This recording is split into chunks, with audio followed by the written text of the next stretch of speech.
Hello, wellness friends. This is AJ Webb, your SLV Health Wellness Coordinator, and I'm here with my friend Max. And in this short video, I'm going to tell you everything that I know about activity tracking devices and the questions that you should ask yourself when you are considering purchasing something to track your steps, track your heart rate, track your sleep, whatever it is that you need this little gizmo to do.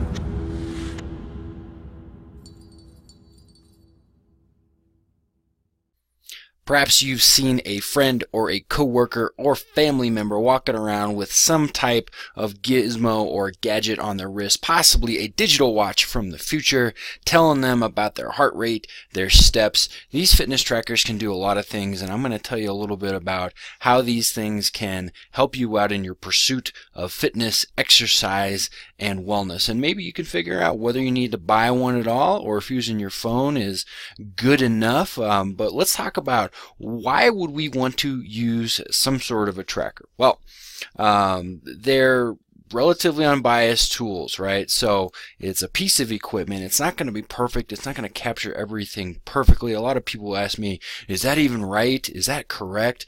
I wouldn't count on their accuracy. I think the most valuable ones that you can get are ones that are consistent. So by using the tool consistently, what you can do is you can use them to make lifestyle adjustments. I think that they are good for tracking activity depending on what you're doing on a regular basis. But what I really like to use trackers for are identifying and bringing awareness to non-activity. For me, a day where I only take 2,500 steps, I typically feel like trash walking out of the door come 5 o'clock. But a day that I get 5, 6, 7,000, maybe even 10,000 steps, I typically feel a little bit better. I have a little bit more energy. And maybe even that means that I made it to the gym that day. So I can use steps, and again, 2,500 meters may be an indicator for me to go and take a walk. However, it is handy. Again, ideally they're going to give you consistent information, and digital watches from the future, they look pretty cool and they can do some pretty nifty things. Maybe you're not prepared to use all of the data they're going to give you, but they're worth looking into. Now, if you're not interested in buying another piece of hardware and you already have a smartphone, depending on whether you're using Android or Apple, you can use one of these apps and they will talk to Virgin Pulse. Now, this isn't all smartphones, but the majority of smartphones I found we've been able to set up with S Health or Apple Health. And what you do is you go into the settings of your Virgin Pulse account and you can work to connect those. And if you call the customer service number, they are happy to hook you up with the instructions and get you all set up so that you can be tracking your steps, scoring points in Virgin Pulse, and earning that wellness money. Here is a link to all of the different device information, the frequently asked questions. It's a very handy link, and it can save you a lot of trouble. You don't have to track me down. However, I am here and I am happy to help you. Here are some of the devices. These are the devices that are compatible with Virgin Pulse. Some very popular ones I have listed next, but if you go and you look under that circle on your Virgin Pulse account and you go to devices and apps, it will point you in the direction of all of these different either products or services. Things like Strava doesn't actually have a fitness device that I'm aware of. However, it is something that can track your calories, track your distance, track your miles, things like that. The questions that I encourage folks to ask when they're saying, hey, I'm thinking about getting these, I don't know which one I should get. What do you think? Well, take into consideration what your budget is, and then take into consideration what you're going to be doing with. You can spend as much money on these things as you want, and you can work to make an assessment if spending $100, $200, $300 on a higher end model is going to help you out in the long run with your fitness goals, or perhaps this is something brand new to you and you want to go with a $25 model that is going to probably last you a year, maybe 2 years, and get you into the habit of tracking some very basic data. Next thing is you want to consider what exactly activities you plan on doing. Okay, the higher end models will be good for things like camping, mountaineering. Some of them have GPS features that'll help get you back to the car, back to the truck, and hopefully keep you from being lost in the woods.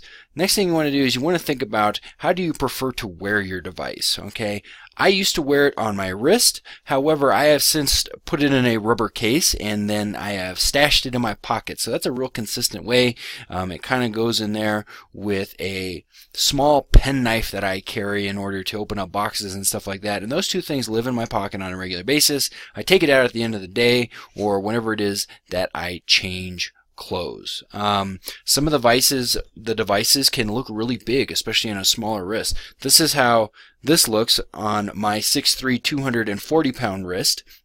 And so it looks kind of normal, but it looks a little big if you have a nice thin dainty wrist. So take that into consideration. You also don't want to get snagged on stuff. You have to take into consideration, do you have to wash your hands for surgery or something like that? Anywho, if you're able to get your hands on one and take a look at them, take a look and see how they look on your wrist. Durability and warranty, go ahead and check those things out, because if you are pretty rough on your gear, then you're going to want something with a pretty good warranty. This has a 1-year replaceable warranty, and I have not had to warranty a product. However, after 1.5 years of my very first one of these, it did take a dump on me. It only had a 1-year warranty. So the warranty information is something you're going to want to pay attention to.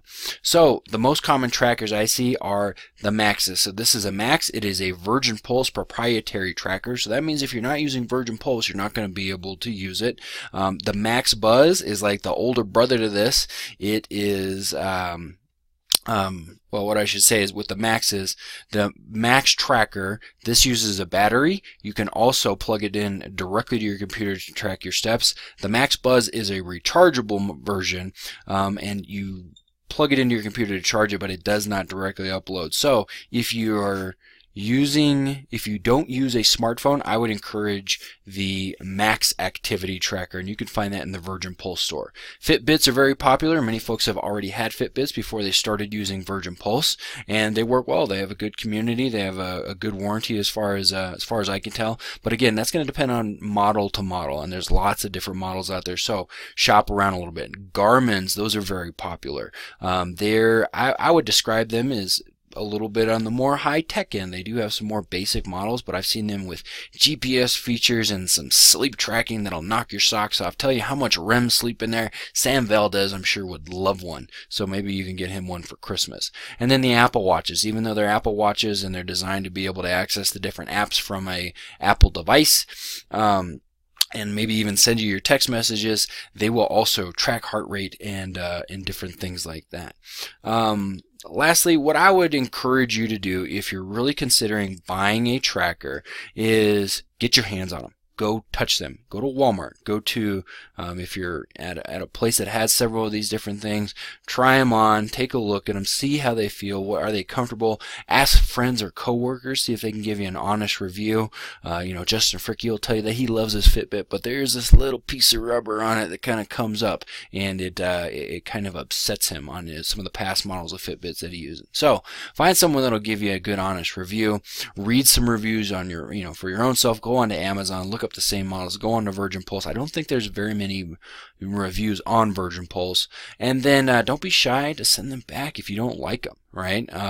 Unless you've dropped them in a pool or broke it or something like that. I highly encourage you, if you don't like it, send it back. The company is most likely going to be willing to work with you to try and put you into a different model, but try these things out.